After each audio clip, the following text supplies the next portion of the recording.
चेतना मंथन travelling blog में आप सबको स्वागत करता हूं।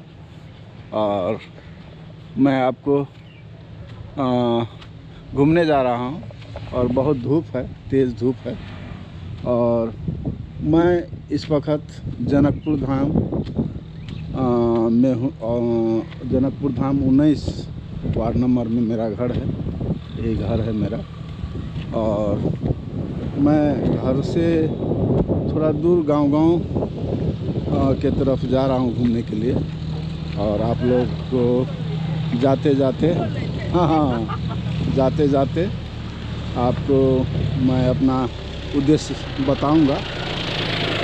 धन्यवाद। दोपहर का टाइम है, देख लीजिए हमारे गांव का ये चौतारा है। यहाँ पर सब आदमी बैठे हुए हैं, अपना आराम कर रहे हैं। बहुत धूप है बाहर और मैं इस तरफ आपको दिखाते चलूँगा और मेरा उद्देश्य के बारे में भी बताऊँगा। तो मैं ये रास्ता, पिच का रास्ता छोड़ करके यहीं है पास, यहीं गांव से है, यहीं वो जो गांव दिख रहा है वहीं से आ रहा हूँ। और यहाँ पर ये पानी फैक्ट्री है और आषाढ़ का महीना है, खेत रोपाई हो रहा है, खेत धान लोग रोप रहा है। पानी का सीज़न है, अभी आषाढ़ का महीना है। और मैं इतना धूप में आप लोगों के साथ आज मन में जो प्रश्न खड़ा हुआ है वो इस बात पर प्रश्न खड़ा हुआ है कि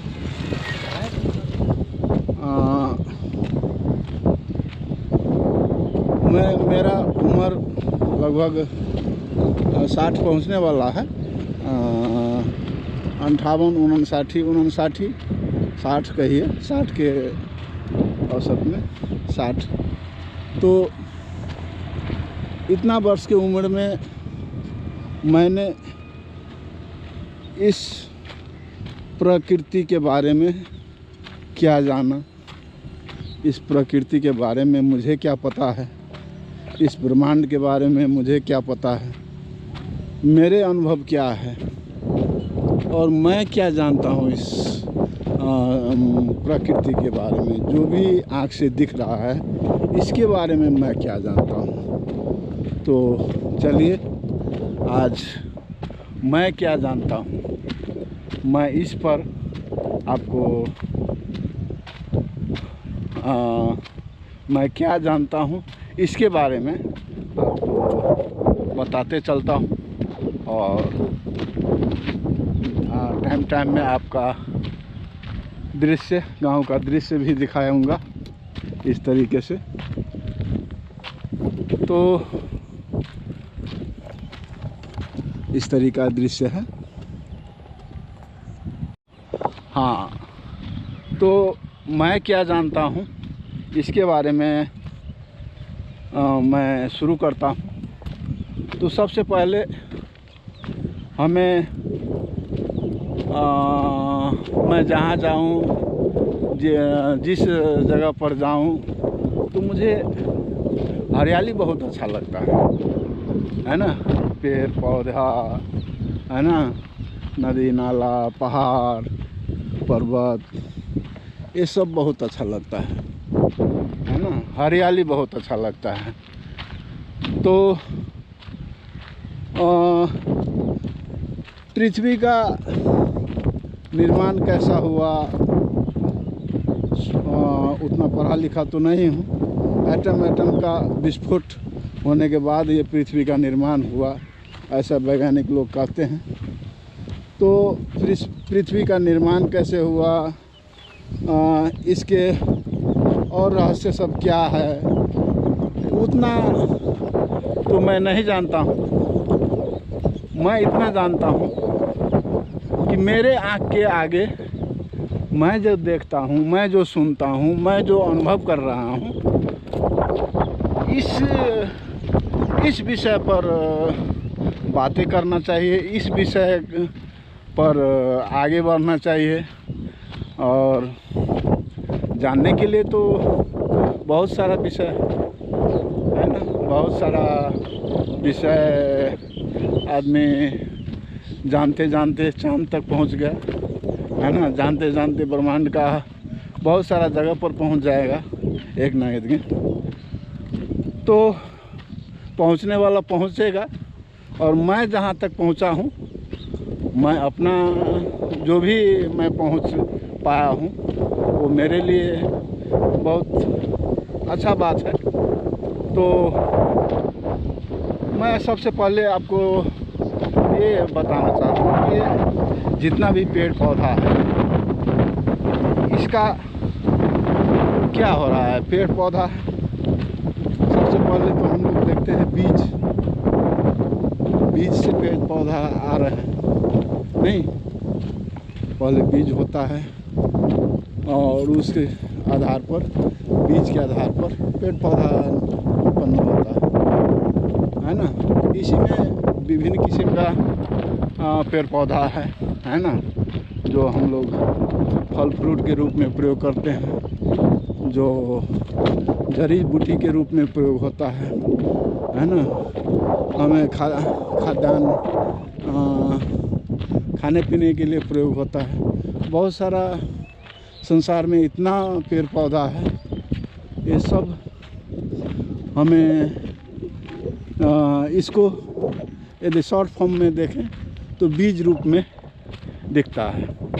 पहले बीज होता है, उसके बाद पौधे बनता है, उसके बाद पेड़ बनता है, फिर उसके बाद हमें उससे फल प्राप्त होता है और एक दिन वो भी मिट जाता है।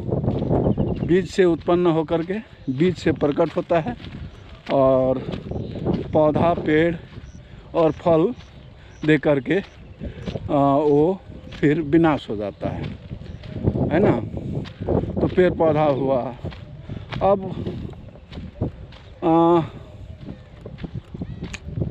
अब आते हैं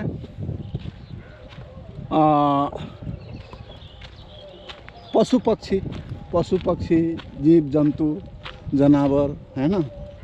ये सब भी क्या है, तो इसमें भी बीज से ही शुरुआत होता है ना। तो पेड़ पौधा जैसा बीज ना हो करके इसमें एक आपस में संबंध स्थापित होता है और एक दूसरे का बीज के मिलन से, है ना, जो ऊर्जा एक दूसरे के साथ ऊर्जा जो एक आपस में मिलता है वो बीज के रूप में, वही दूसरे पशु पक्षी को, जीव जंतु को प्रकट होता है ना। कोई जन्म दे करके प्रकट होता है ना। विभिन्न जन्म होता है, जन्म दे करके प्रकट होता है। कोई जन्म से पहले अंडा के रूप में आता है, उससे प्रकट होता है। तो एवं प्रकार से जितना भी पशु पक्षी है, जो पशु पक्षी उसका सृष्टि ने इस तरह से निर्माण किया है, जो पशु और पक्षी में जो उसके बीज में निर्मित होकर आता है, वो वैसा ही प्रकट होने के बाद के रूप दिखलाता है ना। जैसा रूप बीज में रहता है उसी तरीक़ा से वो रूप दिखलाता है ना।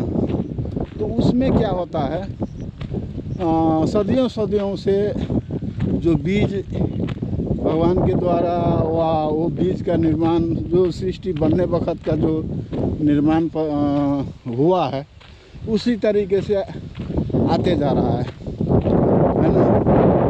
उसमें हवा पानी के हिसाब से सब में कुछ न कुछ फेर बदल तो होता रहता है, मगर कोई भी पशु पक्षी जीव जंतु में ज़्यादा परिवर्तन,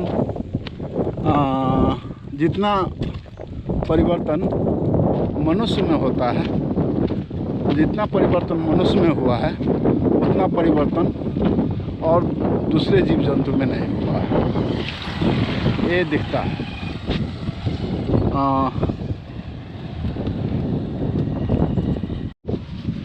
तो पेड़ पौधा जीव जंतु है ना, जीव जंतु में कुछ आदमी जैसा इतना तो कह रहे चेतना का स्तर तो नहीं पहुंचाया। जीव जंतु में जैसे खाने के बारे में, आत्मरक्षा के बारे में, है ना, इस प्रकृति में किस तरह से हमें आगे जाना है, किस तरीके से अपना जीवन को बचाना है, इस पर जीव जंतु को भी इतना बीज में प्रतिष्ठित किया है, इस तरह का बीज बना हुआ है। तो जीव जंतु भी इसी तरह से अपना परफॉर्म इस प्रकट करने के बाद बीज रूप से अपना रूप में आने के बाद जो भी इस प्रकृति में, इस सृष्टि में कितना कर सकता है, जैसे बच्चे को जन्म देना है, अपना खाना जुटाना है, अपना आत्मरक्षा करना है ना, दूसरे जीव जंतु से अपने को बचाना है। तो इस तरीका का कुछ सीमित जो प्रकृति को चलाने वाला जो गुण सब है वो समाहित होता है, और इसी तरीके से जीव जंतु का जीवन चक्र है इस तरीके से चलते आ रहा है। तो जीव जंतु का जीवन चक्र हो गया। अब आते हैं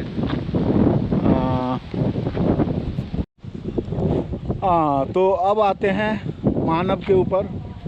मानव का जीवन चक्र भी जिस तरीके से संसार में सृष्टि जिस तरीके से निर्माण हुआ है, उसी तरीके से मानव का भी निर्माण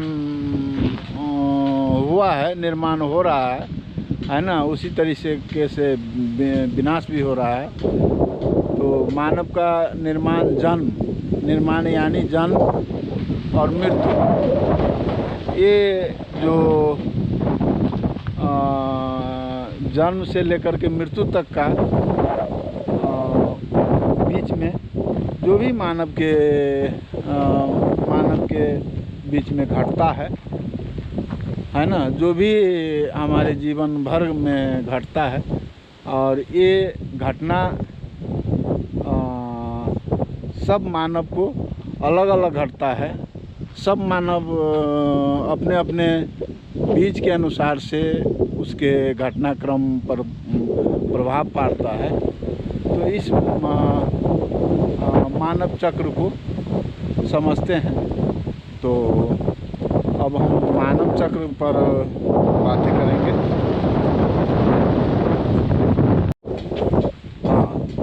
तो मानव पर बात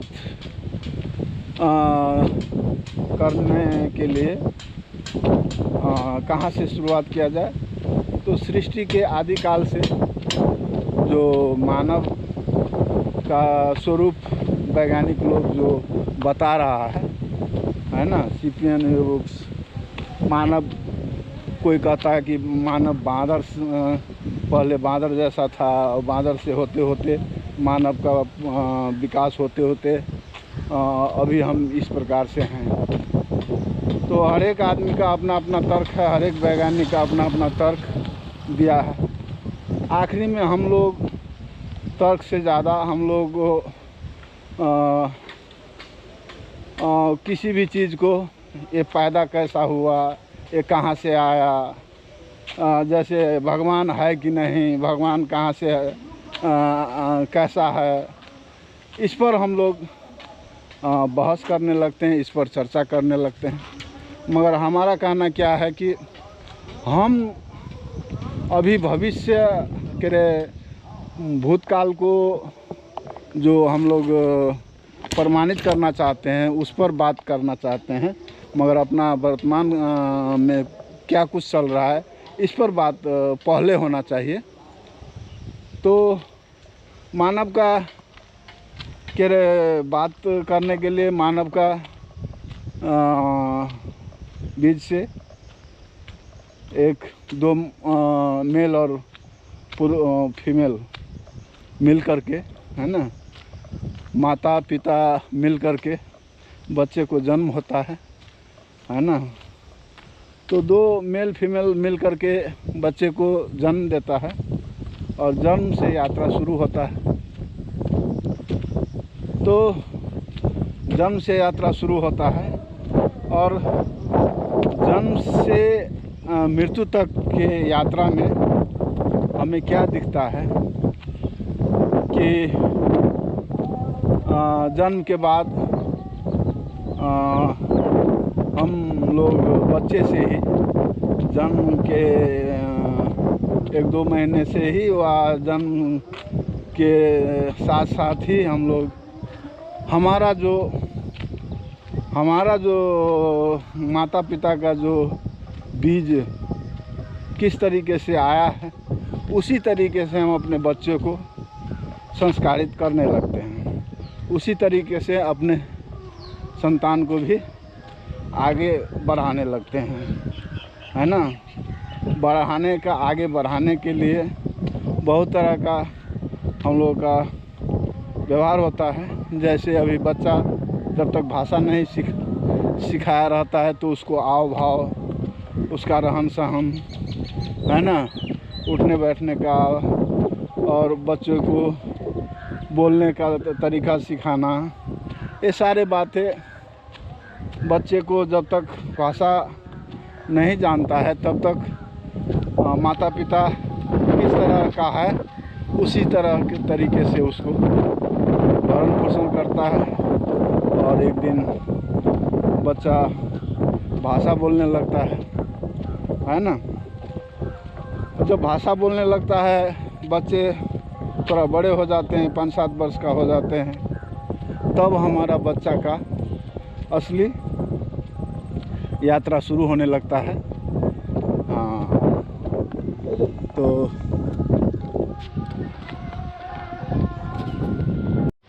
हाँ, तो मानव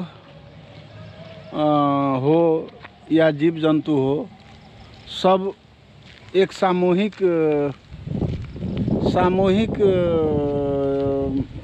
समूह के अंतर्गत उसका जीवन आगे बढ़ता है।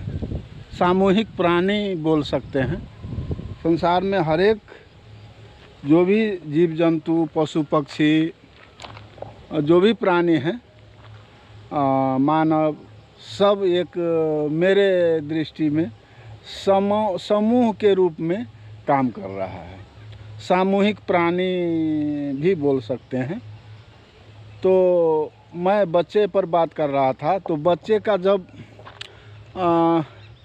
कुछ बोलने लगता है तो उसके जो स्कूल शिक्षा होने लगता है उस पर जो प्रभाव पड़ने लगता है वो समूह, उसको जो हम लोग का समूह है, मानव का जो समूह है, समूह के अंतर्गत जो भी हमारे समाज में घटता है, जो भी हमारे मानव समाज में जो भी क्रियाकलाप होता है उसको उस अनुरूप अपने बच्चे को आगे बढ़ाने का कोशिश रहता है। और ये जो बात है, ये हम लोग कहते हैं कि सब आदमी अलग अलग है, स्वतंत्र है, सब अपना अपना बात रख सकता है, कर सकता है, मगर कहीं ना कहीं ये बात हमें इस बात पर हम पूरा जोर नहीं दे पा रहे हैं, क्योंकि हमारा स्कूलिंग है ना, इसी सृष्टि के अंतर्गत जो चल रहा है ना। जीव जंतु का देख लीजिए आप, समूह में ही जीव जंतु आगे बढ़ रहा है ना। समूह का ही शिक्षा उस जीव जंतु को आगे तक अपने सुरक्षा में हो या अपने खाने पीने के लिए हो, सब कुछ में समूह का बहुत बड़ा भूमिका देखा जाता है। जैसे बाघ का समूह हुआ, कुत्ते का समूह हुआ, बिल्ली का समूह हुआ, ये सब क्या है। इसी तरह हर मानव भी एक समूह में बटा हुआ है, समूह में ही आगे बढ़ रहा है। समूह बिना मानव भी आगे नहीं जा सकता। हर लोग कहता है कि कह रहे हाँ, तो हर एक जीव जंतु समूह बिना अपना जीवन आगे नहीं बढ़ा सकता। समूह बिना वो अपने आप को इस सृष्टि में नहीं टिका सकता। इसी तरह हमारे मानव में भी हम लोग भी समूह में ही जी रहे हैं। हम लोग भी समूह बिना नहीं जी सकते। जैसे समूह यदि नहीं होता तो हमारे घर से ही देख लीजिए। हमारे घर में एक घर में जो गार्जियन होता है, लीडर होता है ना, पिता लीडर का काम करता है, समूह का अग्रज के रूप में काम करता है। घर से आप बाहर निकलेंगे समाज में कोई लीडर बन जाता है ना। वो लीडर को सब लोग फॉलो करता है, उसका बात को सुनता है लोग, है ना। गलत या सही उसको लोग परखता है, देखता है। इसी तरह हमारे समाज से आगे जाएंगे तो राष्ट्र जो हमने सीमाना तय कर रखा है ना, जो हमारा सीमाना यहाँ तक है, इसी तरह का जीव जंतु में भी अपना सीमाना कायम किया रहता है, जो हमारा सीमाना इतना तक है। इसी तरह हम लोग भी, मनुष्य भी अपना सीमाना तय कर रखा है। पूरा पृथ्वी पर सब अपना अपना सीमाना कायम किया है और सीमाना के लिए हम लोग जान तक देने के लिए तैयार होते हैं। इसी तरह जीव जंतु में भी सीमाना के लिए वो भी मर मिटने के पूरा अपने दम तक लड़ता है सीमाना के लिए। तो कहीं ना कहीं जो भी प्रकृति में घट रहा है उसी अनुरूप मानव भी कर रहा है। तो मानव कर रहा है तो मानव में थोड़ा क्या है कि चेतना का जो स्तर है दूसरा जीव जंतु से, दूसरा पशु पक्षी से, दूसरा इस सृष्टि में जो भी चीज़ है उससे मानव का चेतना सबसे अग्र स्थान में है। मानव सब कुछ सुन सकता है, देख सकता है। देखने के लिए, सुनने के लिए, समझने के लिए तो दूसरा जीव जंतु भी समझता है, मगर जो समझता है उसको सही गलत, अच्छा बुरा, ये समझने का चेतना दूसरे जीव जंतु में नहीं है। वो चेतना मनुष्य के ही में है, इसीलिए हम लोग अग्र स्थान में हैं। तो उसी प्रकार से हमारा चेतना थोड़ा सर्वश्रेष्ठ है। इसी अनुरूप हम लोग दूसरे जीव जंतु से आगे हैं और दूसरे जीव जंतु से आगे हैं। तो कहीं ना कहीं सृष्टि में जो भी जीव जंतु है, जो भी पशु पक्षी है, जो भी वो है, सब कहीं ना कहीं सामूहिक रूप में बंधा है, समूह में ही चल रहा है। अकेले हम नहीं हैं, हम समूह के एक सदस्य हैं और समूह में ही जी रहे हैं और समूह के बिना हम आगे नहीं जा सकते हैं। जैसे हमारे देश में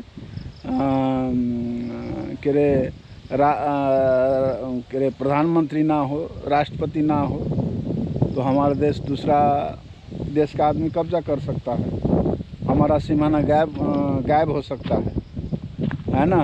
हमारे गांव में यदि अच्छा लीडर ना हो तो हमारा गांव भी गायब हो सकता है, दूसरे गांव वाला अपना गांव में मिला सकता है।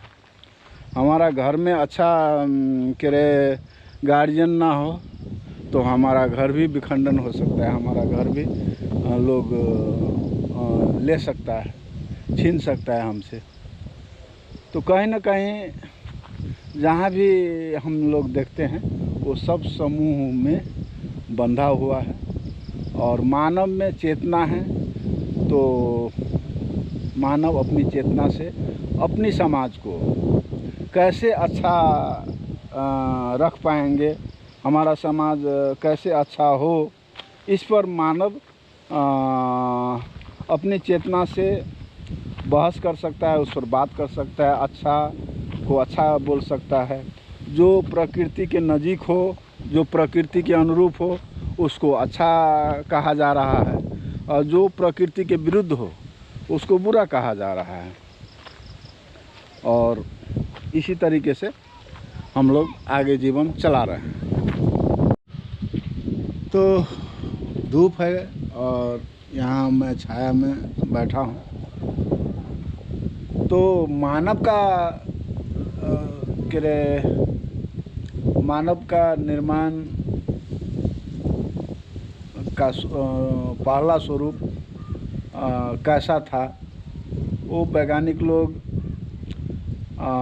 लाखों लाख साल पहले का मानव कंकाल का खोज करके उस कंकाल का स्वरूप कैसा था, ऐसा हम लोगों को अभी देखने में मिलता है। होमोसेपियन कहता है लोग, है ना, होमोसेपियन। तो पहले का मानव का जो आकृति था वो हम लोगों के जो सर है उससे बड़ा सर था, उसका छाती भी उभरा हुआ था, आगे के तरफ ज़्यादा था। इसी तरह का आकृति दिखाया जा रहा है।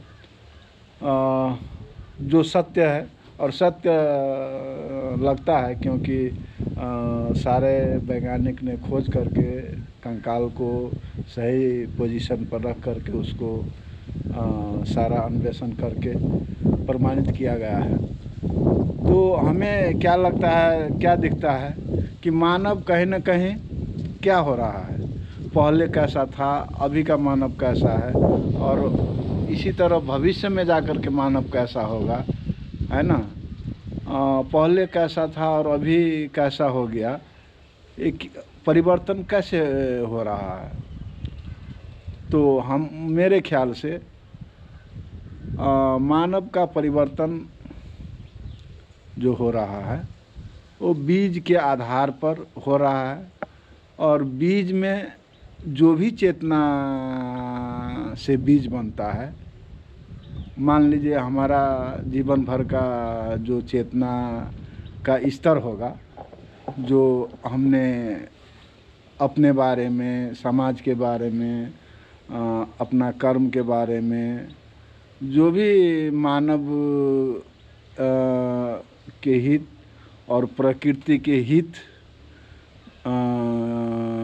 स्वरूप जो हमारा चेतना काम करेगा, उसी तरह का हम में बीज का निर्माण होगा, है ना। खान पीन से लेकर के, रहने सहने से लेकर के, उठने बैठने से लेकर के, जहाँ जो भी हम मन में आत्मा में जो भी हर 24 घंटा जो हमने अपना संस्कार अपने बीज में स्थापित कर रहे हैं, वही हमारा बीज निर्माण होगा, और उसी तरीका का हमारा पुनर्जन्म होगा। तो इसी तरीके से लाखों लाख वर्ष का मानव होते होते आज का मानव का स्तर यहाँ तक आ गया, है ना। तो यहाँ पर क्या सोचने वाली बात है कि जो भी कुछ हो रहा है, मानव का चेतना जितना आगे होता गया, उतना बीज और निखारा गया, संस्कारित हुआ, और आज आगे चेतना को बढ़ाया और आगे विकास हुआ। तो सिर्फ मानव में ही विकास नहीं हुआ, मानव द्वारा जो प्रकृति में विकास होना चाहिए वो प्रकृति का भी विकास हुआ। इसी तरह का हमारा विकास क्रम आगे बढ़ रहा है। तो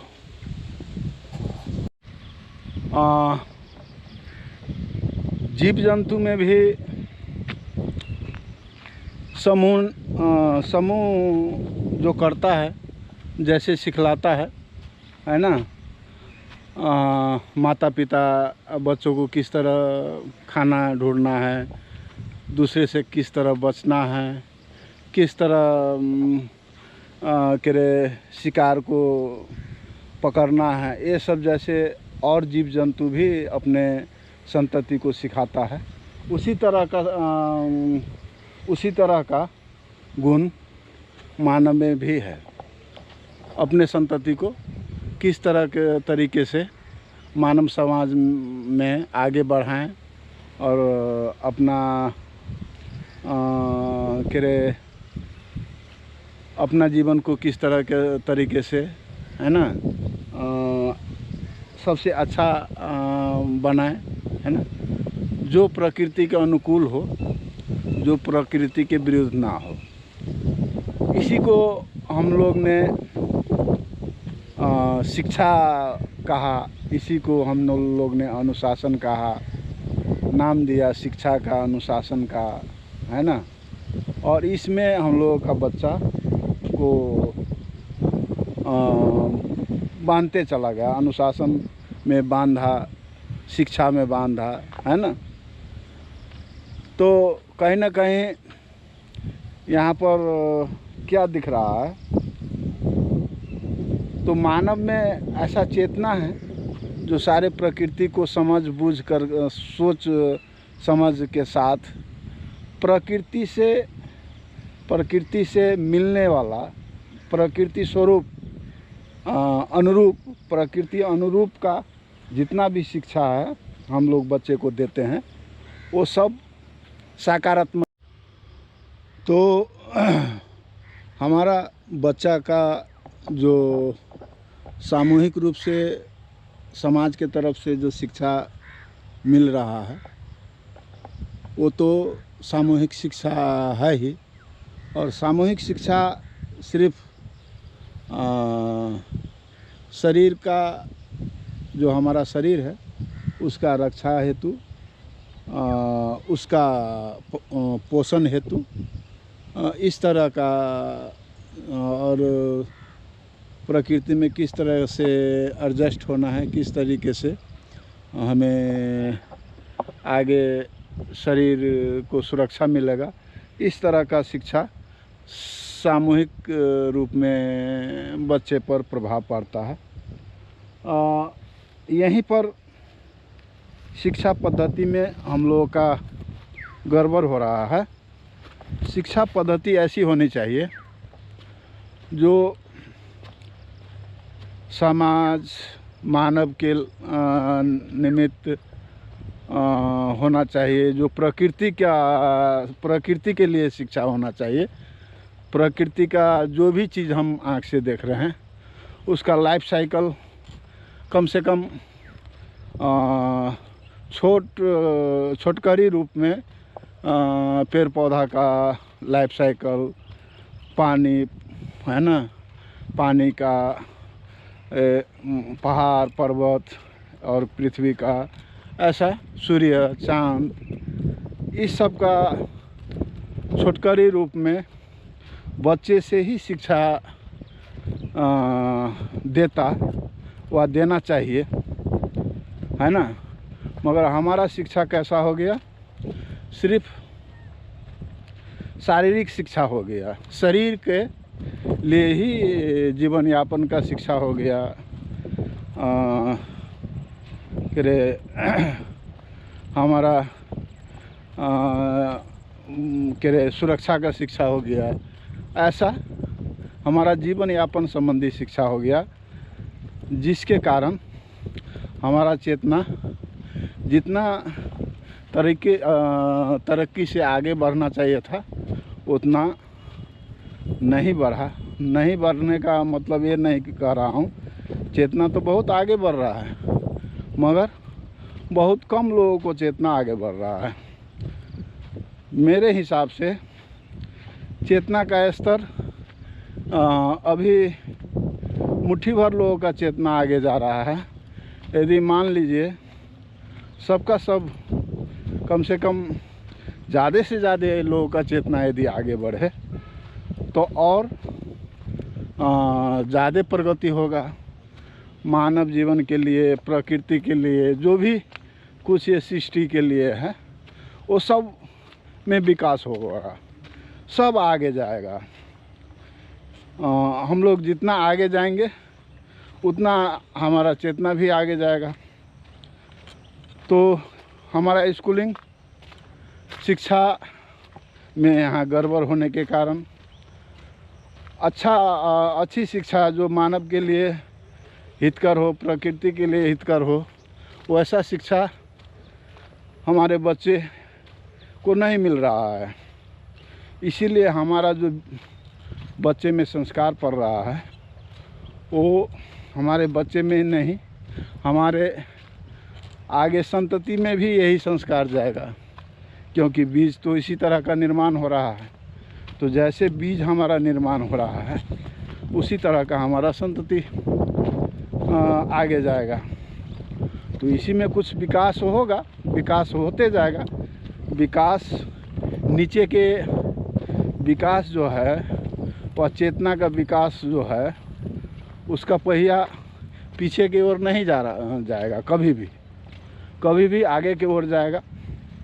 ये होमो सेपियन से आज हम इस युग में आ गए है ना। तो चेतना का साइकिल, चेतना का पहिया आगे के ही ओर जाएगा। ये तो 100 में 100 सही है, मगर और जल्दी से जल्दी आगे जाने के लिए और विकास होने के लिए यदि हम चेतना पर काम किया जाए, शिक्षा पर काम किया जाए, है ना, जो प्रकृति का शिक्षा मिले बच्चों का, तो और ज़्यादा से ज़्यादा हमारा चेतना आगे जाएगा और हमारा विकास के साथ साथ प्रकृति का भी विकास, प्रकृति में जो भी है वो सब पर विकास जल्दी से जल्दी होता। तो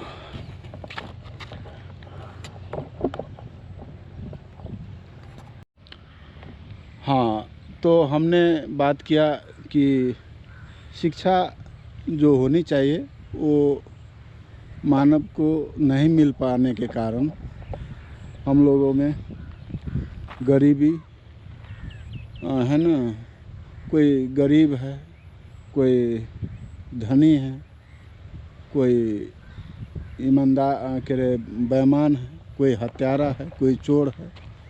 इसी तरीके से हर तरीके से जो हम लोग के समाज में दिख रहा है ना, कोई अहंकारी है, कोई अहंकारी है ना, लोभी है। ये सब जो हम अनुभव कर रहे हैं, देख रहे हैं, ये सब कुछ किस पर निर्धारित है? ये सब कुछ जो निर्धारित है वो सब बीज पर निर्धारित है। अहंकार भी बीज पर निर्धारित है, लोभ भी बीज पर निर्धारित है ना, करुणा, प्रेम, ये सब क्या है? बीज पर निर्धारित है। और बीज कैसे अच्छा होगा? हम लोगों के स्कूलिंग शिक्षा से अच्छा होगा। और शिक्षा सिर्फ शरीर के लिए नहीं, चेतना पर चेतना बेस पर शिक्षा होगा, तभी हमारा बीज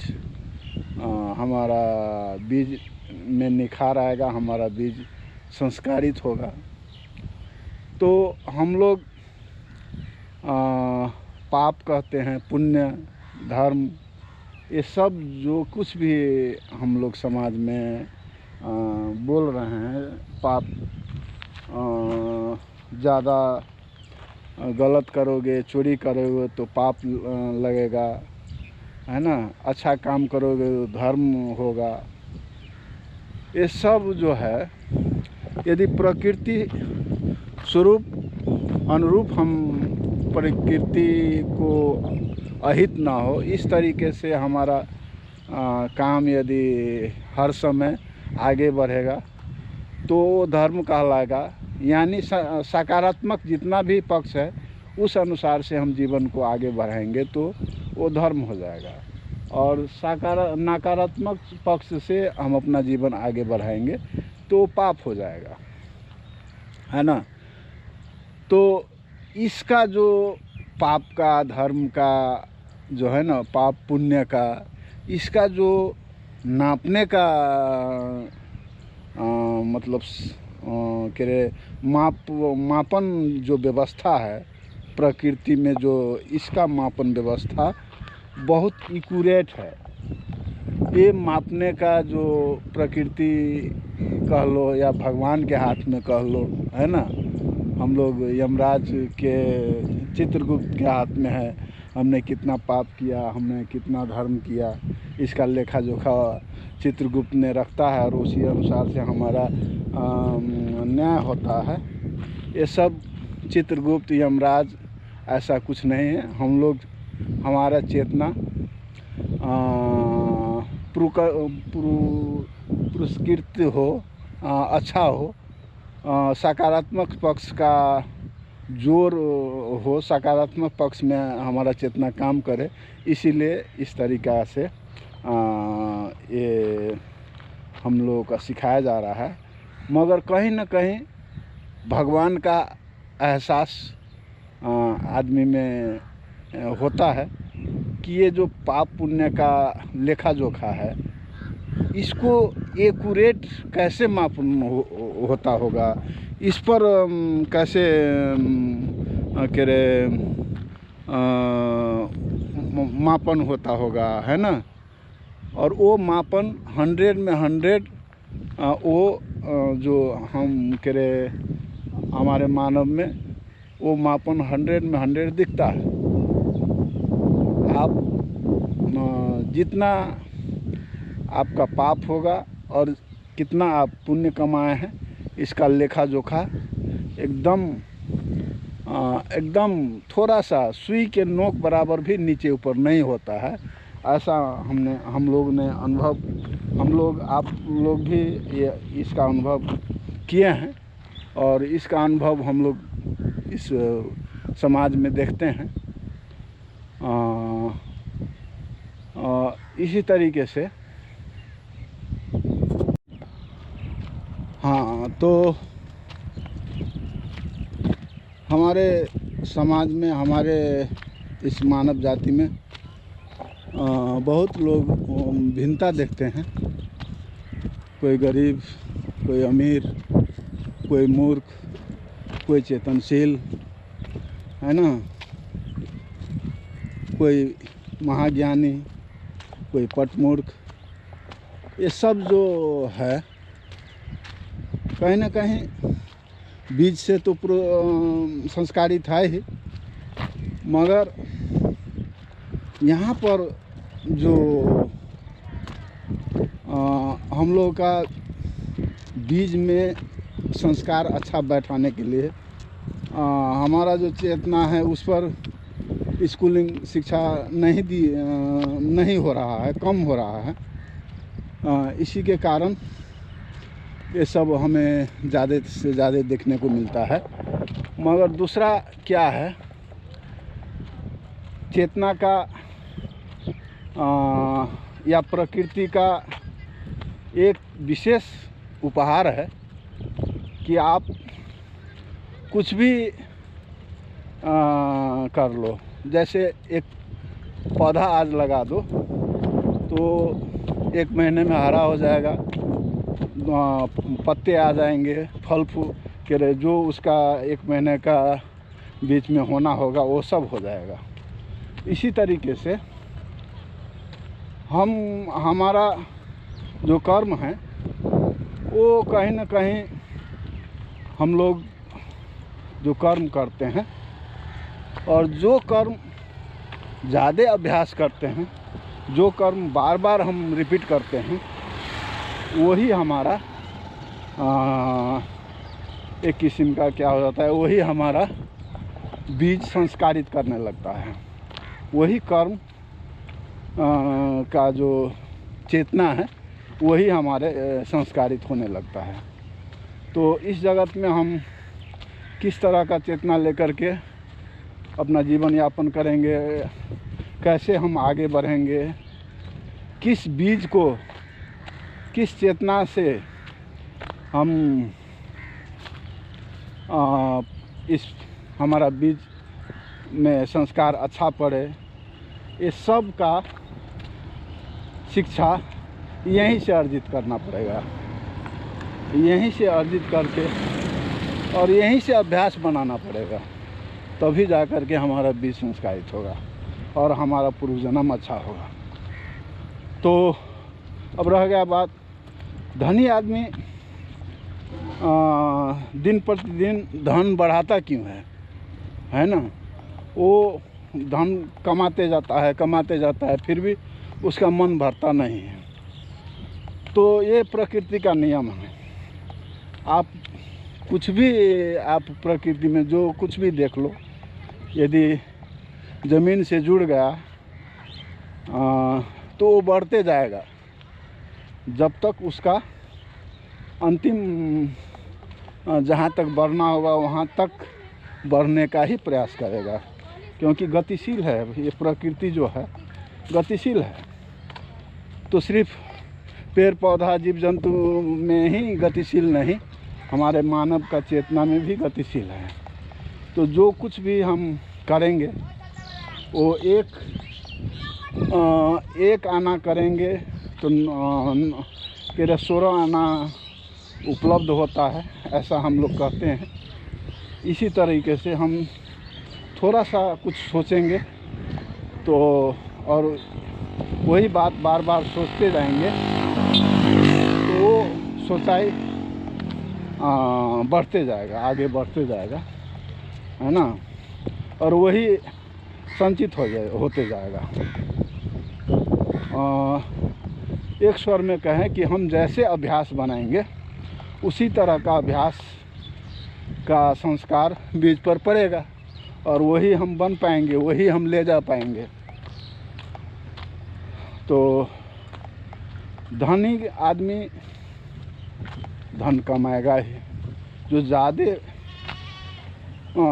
बोलने में ज़्यादा बोलता है ना, जो ज़्यादा अपशब्द प्रयोग करता है वो उसको ज़्यादा से ज़्यादा अपशब्द प्रयोग करेगा ही। जो जैसा कर्म करेगा वो वैसा ही कर्म उसको बढ़ते जाएगा, कम नहीं होगा कि बढ़ते जाएगा। इसीलिए हम लोग शिक्षा देते हैं कि जो भी करो सोच समझ के करो और करने योग्य काम सिर्फ करो, है ना? जो किसी का हित ना हो, जो प्रकृति के स्वरूप हो, है ना? प्रकृति के अहित ना हो, ऐसा सोच विचार करके हमको काम करना होगा। काम करने से तभी जा कर के हमारा जीवन, आज का जीवन नहीं पुनर्जन्म का जीवन भी अच्छा होगा। धन्यवाद।